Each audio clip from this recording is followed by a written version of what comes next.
So, LEGO has been giving us Star Wars minifigures for decades now, and while there have been some incredible designs, we've also seen some interesting changes recently, some good, some, well, questionable. Today, I want to look at a few design changes that have left a lot of fans, including myself, scratching their heads. Let's get right into it. So let's kick things off with one of the most talked about changes, Stormtrooper helmets. Back in 2018, LEGO introduced a dual-molded Stormtrooper helmet, replacing the classic single-piece design.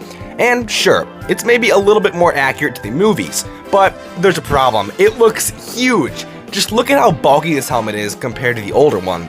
And not to mention, you can't even swivel the helmet, so it kind of hurts the playability of this helmet for a lot of kids. And there's just something about this 2016-2014 Rogue One helmet design. It is just, mwah, chef's kiss. Next up, let's talk about clone troopers. Remember when LEGO used to give us all these awesome variants like the airborne troopers, bark troopers, and arc troopers? Well, lately it feels like we're mostly just getting Phase 2 clones. Not that there's anything wrong with Phase 2 troopers, but where's the variety? We used to have so many different designs, each with unique helmet molds and accessories. Now, it's pretty much Phase 2 helmets across the board. I get it, Phase 2 is iconic, but we lose some of the excitement when everything starts looking the same. And with the Phase 2 helmet mold, LEGO has tried to branch out to different clone trooper types. I mean, we've gotten an ARC Trooper 5's minifigure with the Phase 2 clone helmet, but it's just not the same as getting an exclusive ARC Trooper helmet or an airborne helmet. And speaking of excitement, where did all the cool accessories go? Back in the day, we used to get visor attachments, rangefinders, capes, you name it. These small details added so much to the figures, but recently the accessory variety has really taken a hit. The newer troopers don't have nearly as many customization options. It's a bit disappointing, especially for those of us who love customizing our figures for display. I miss the days when you could switch our visors and antennas on your clones to really make them your own. And sure, LEGO includes the visors and antennas in sets now, and even some nice weapon variations, but where is the cloth? The cloth is nowhere to be seen. And it added so much. Nowadays, the only cloth we get is really for capes. I mean, Jedi capes, and we got a pauldron for 5s. Where are the waist capes? Where are the cool capes? I mean, we just really don't have them anymore. Lastly, let's talk about something a lot of people have noticed, face reuse. A prime example of this face reuse really hurting a minifigure is with the recent Padme Amidala from the Coruscant Guard gunship.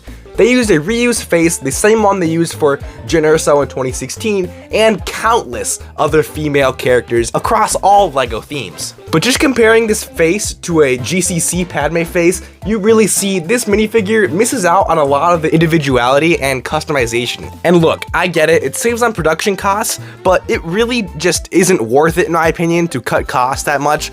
And luckily, a lot of custom companies have risen up to the challenge to fix these recent issues. For example, Grandpa Clone Customs has actually fixed a lot of the issues I talked about in today's video, including the variation in clone troopers, offering us new airborne helmet molds and other cool clone troopers like ARC troopers and everything, and offering us so many new helmet molds. Even decalers can use the blank helmets and make their own clone troopers. And GCC doesn't skimp out on the cloth either. There's cloth waist capes included with every clone that needs it, and that is definitely a positive that LEGO has just been missing recently. As far as the Padme reuse goes, they have made Padme minifigures and released a standalone head before, so you can buy, I believe it was like $3 to $5 to upgrade your Padme minifigure from the Coruscant Guard gunship, so that also fixes that issue. But if you didn't notice, there's one issue that GCC or any other custom company hasn't really fixed on a large scale yet: the Stormtrooper helmets. There isn't a good, affordable Stormtrooper helmet that you can replace all of your current Stormtrooper helmets with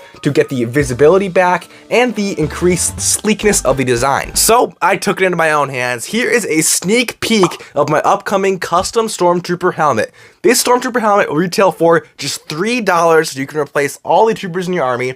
And I'm probably going to have some sort of discount deal where if you buy a certain amount, you can get them for maybe $2.50 or some other discounted price.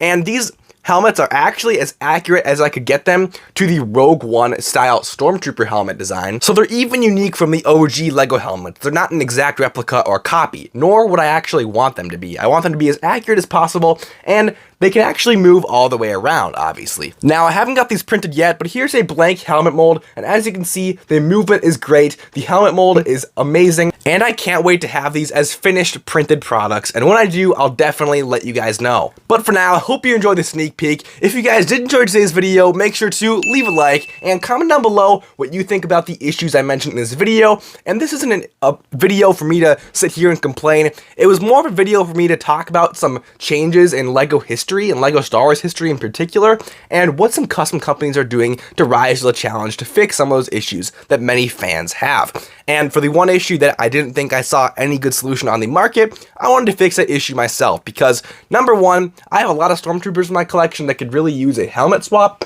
and two, you guys already know, I'm the biggest fan of the Empire on YouTube, so it's about time that I solve this issue, and it's only fitting that I'm the one who makes these helmets.